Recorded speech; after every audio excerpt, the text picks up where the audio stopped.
Welcome to Ayah Hadir bersama Daniel Mananta Network. Kembali bersama saya Yeri Pati Nasrani. Hai, gimana kabarnya? Mari mendekat, kita ngobrol lagi.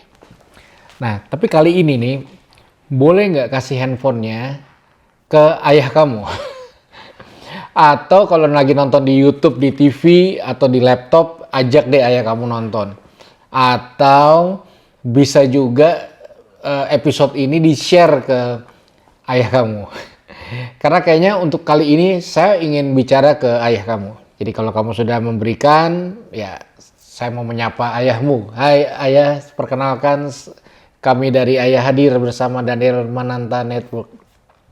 Tentu kita pernah mendengar ya istilah ini. Buah jatuh pasti dekat dengan pohonnya.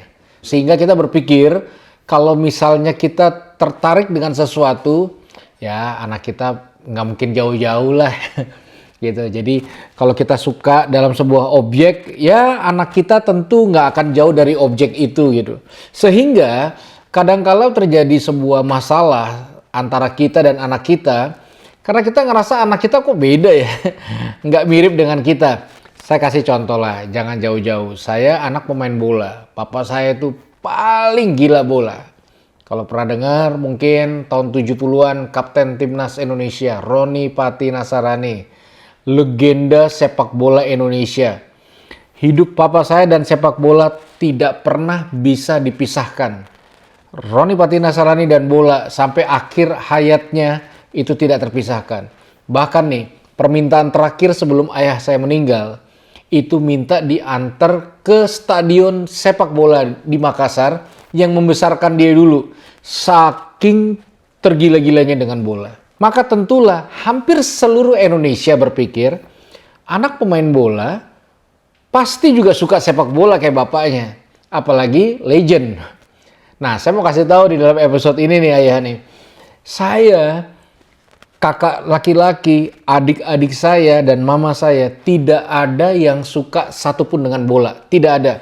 Nonton tidak, main apalagi, sekedar main PS juga tidak, sekedar cuma melihat hype-nya Piala Dunia juga tidak. Jadi, saya adalah produk buah yang jatuh jauh dari pohonnya. Apakah dari kecil papa saya tidak pernah memperkenalkan bola? Oh, dari kecil. Saya dari namanya baby baru lahir nih, belum sebulan. Udah difoto sama sepatu bola papa saya. Belum dulu diajak ke lapangan bola, ke stadion, ke studio waktu papa saya jadi komentator. Nggak habis-habisnya. Tapi kalau ditanya jujur, saya sampai hari ini tidak tertarik sama sekali dengan sepak bola seperti ayah saya. Sekali lagi, buah jatuh jauh dari pohonnya. Kenapa? Nah, perhatikan nih. Ini penting nih. Karena anak-anak kita bukan buah. Mereka punya kaki, punya tangan, punya perasaan, punya visi, punya mimpi. Anak-anak kita hidup di zaman yang berbeda dari kita. Kalau kita mungkin, dan mungkin angkatan di atas kita, banyak dari kita yang bermimpi untuk menjadi PNS mungkin, atau pengacara, atau insinyur, dan sebagainya. Kalau sekarang, mimpi itu akan jauh lebih luas dan jauh lebih lebar, sehingga sangat besar kemungkinan anak-anak memilih bukan pilihan-pilihan kita. Dan itu bukan memberontak, itu bukan nggak sayang dengan orang tua. Itu ada sesuatu yang memang secara organik muncul di hati anak-anak kita. Coba ya, kita renungkan. Waktu kita kecil, kan tentu dong pernah ditanya, kalau gede mau jadi apa? Dan kita sebut dong misalnya dokter atau apa gitu. Nah sekarang ada nggak orang yang ngajarin kita, kalau kamu ditanya mau jadi apa, jawabnya ini, nggak ada kan? Itu kan muncul secara organik. Nah, ternyata ada passion, kerinduan, gairah yang muncul di anak-anak kita yang ternyata berbeda dengan kita. Ternyata yang kita siapkan selama ini untuk menjadikan mereka orang baik dan sukses, ternyata meleset jauh karena anak-anak kita ngambil pilihan-pilihan yang berbeda. Yang mungkin juga menurut kita tentu tidak akan menghasilkan hasil yang maksimal. Gitu. Misalnya anak kita mau jadi anak band, mau jadi YouTuber, TikToker, dan sebagainya. Nah, jangan salahkan anak karena mereka tuh seakan-akan berontak sama kita, ayah. Karena belum tentu itu lahir dari semangat untuk memberontak kita dan tidak sayang dengan kita. Siapa tahu itu adalah sebuah kerinduan yang memang murni, tulus. Dan anak-anak kita berjuang, merawat, menjaga, dan memastikan itu tidak terkontaminasi. Bayangkan betapa sedihnya anak kita waktu mereka mengejar passion mereka, tapi satu sisi mereka sadar mereka sedang melukai ayah mereka dan orang tua mereka. Atau hal ini terjadi, ayah, mereka mengubur mimpi-mimpi mereka demi kita. Mereka saking sayangnya sama kita, mereka saking cintanya sama kita, sampai mereka mengubur mimpi-mimpi mereka. Mimpi-mimpi yang mereka cintai, mimpi-mimpi yang mereka sayang, mimpi-mimpi yang mereka berharap banget. Itu terjadi dalam kehidupan mereka. Dan mereka harus menguburnya demi menghindari konflik dengan kita. Ayah, kita nggak bisa paksa anak-anak kita untuk selalu jadi seperti yang kita mau. Kasih ruang untuk anak-anak kita, ayah. Bahkan ini nih, kasih ruang gagal buat mereka. Sehingga di umur yang cuma sekali Tuhan kasih buat anak-anak kita, mereka bisa menjalankan mimpi-mimpi mereka. Dan tentu kita sebagai orang tua lah yang akan mengkontribusi hal-hal positif sehingga mereka berhasil suatu saat dan tentu pada akhirnya bisa membuat kita bangga. Jadi ayah, jangan biarkan problematika ini berlarut-larut. Kalau ada dari antara ayah yang nonton ini berpikir bahwa, kenapa ya? Anak saya ini sulit banget ngertiin saya. Nah, saya punya jawabannya nih.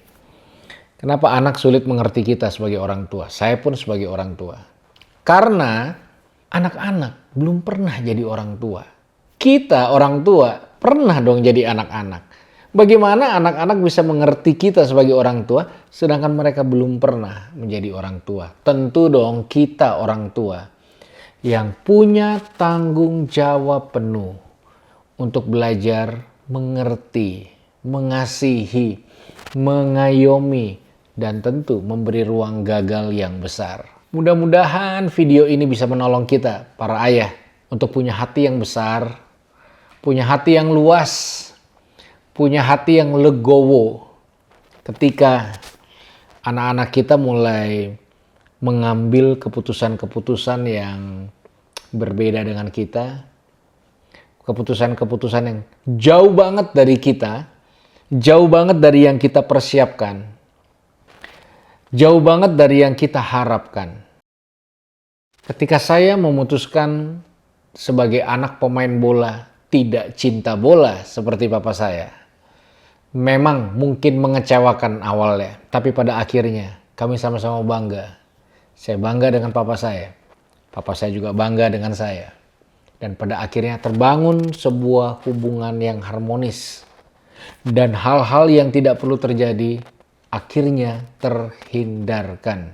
Ayah, anak kita bukan buah. Anak kita punya kaki, punya tangan, punya perasaan, punya imajinasi, punya mimpi, punya kesalahan, punya passion, punya masa depan yang dia desain, yang dia putuskan, dan tentu dia jalani.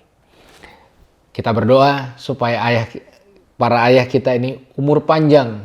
Supaya apa? Supaya kita bisa melihat anak-anak kita bertumbuh menjadi orang-orang yang luar biasa. Dan tentu ada kontribusi kita yang besar sebagai seorang ayah. Jadi jangan nyerah, ayah, jangan sedih, jangan kecewa. Berharap video ini bisa membantu sehingga kita bisa melihat anak-anak hebat lahir dari keluarga kita. Makanya kan kadang dibilang, siapa dulu dong bapaknya? Tentulah bukan bapak dari tetangga, kitalah bapaknya. Sehat selalu ayah, berharap bisa ketemu lagi di episode selanjutnya. Terima kasih sudah diberikan kesempatan bagi saya untuk bisa berbagi Dan jangan lupa nonton terus Ayah Hadir di Daniel Mananta Network. Sampai ketemu.